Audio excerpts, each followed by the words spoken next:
এই ছানাটা যদি থাকে তাহলে মাছ মাংস দূরে থাকবে। আর এই ছানাটা হলে আমার ছেলে মেয়ে তো মানে শুধুমাত্র এই ছানাটা দিয়েই ভাত খেয়ে নেবে। তো চলুন এই ছানাটার রেসিপি আপনাদের সঙ্গে শেয়ার করি। মিষ্টি কুমড়োর এই ছানাটা বানানোর জন্য প্রথমে নিয়ে নিচ্ছি ডাঁট মিষ্টি কুমড়ো, টুকরো টুকরো করে কেটে নিয়েছি, কালো জিরে, শুকনো লঙ্কা আর রসুন। এই কটা জিনিস আমি প্রথমে নিয়ে নিয়েছি। তারপর আমি সর্ষের তেল দিলাম কড়াইতে। সর্ষের তেল দেওয়ার পরে আমি এই কটা মশলাগুলোকে প্রথমে ভেজে নিব। কড়াই গরম হওয়ার পর খুব কড়া করে সর্ষের তেলটা গরম করে নিতে হবে। তার মধ্যে শুকনো লঙ্কা আর রসুনের কোয়া আন্দাজ মতো আর কালো জিরে দিতে হবে লাস্টে, নাহলে পুড়ে যাবে। তো শুকনো লঙ্কা আর রসুনগুলোকে ভেজে একটু লাল হয়ে গেলে লাল হয়ে আসলে এবার আমি কালো জিরে দিয়ে দিলাম। কালো জিরে বেশিক্ষণ ভাজা যাবে না, কারণ কি তেতো হয়ে যাবে মশলাটা। এরপর ওর মধ্যে আমি দিয়ে দেব পেঁয়াজ কুচি।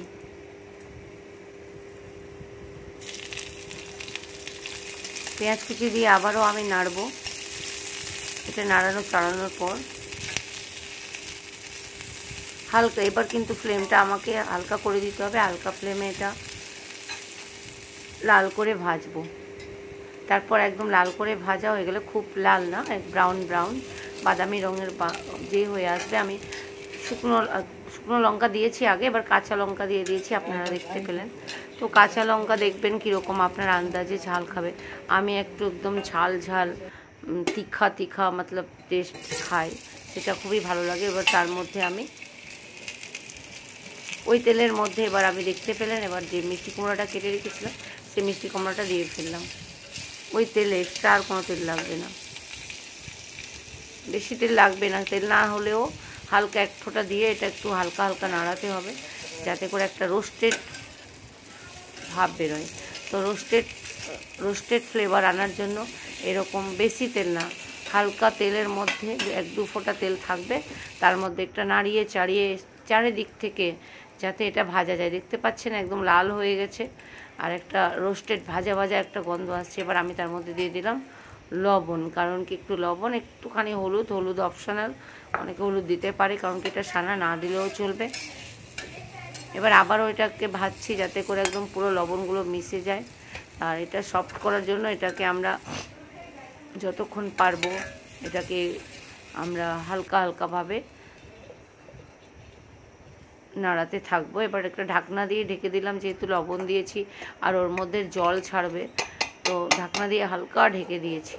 এবার এদিকে দেখতে পাচ্ছেন যে মশলাগুলো আমি ভেজেছিলাম, পেঁয়াজ, কালো জিরে, রসুন আর শুকনো লঙ্কা, কাঁচা লঙ্কা, সেটাকে এদিকে ভেজে নিয়ে তৈরি করে নিয়েছি, একটা বাটা বানিয়ে নিয়েছি। এদিকে আমার কমপ্লিট হয়ে গেছে, সেদ্ধ হয়ে গেছে। যদি সেদ্ধ কোনো রকম করে না হয় এতে, তাহলে কোনো দিনই প্রেসার কুকার ব্যবহার করবে না, একটুখানি জল দিয়ে আবার সেদ্ধ করবেন।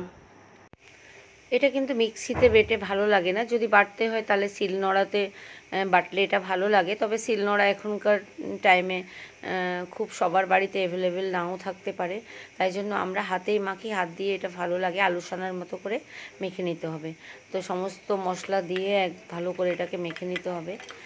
আর যেটা বলি, একটুখানি সর্ষের তেল যদি এর মধ্যে দিয়ে দেন 1-2 ফোঁটা, তাহলে এর মধ্যে যে মিষ্টি কুমড়ার একটা গন্ধ থাকে সেই গন্ধটা চলে যাবে, আর সর্ষের তেলের একটা যে সুগন্ধ থাকে সে সানার মধ্যে একদম ছড়িয়ে যাবে। সত্যি দুর্দান্ত লাগবে। আপনি একটুখানি সানা দিয়ে 1 থালা ভাত খেতে পারবেন। অবশ্যই রান্না করে দেখবেন এবং কমেন্টস করে জানাতে ভুলবেন না।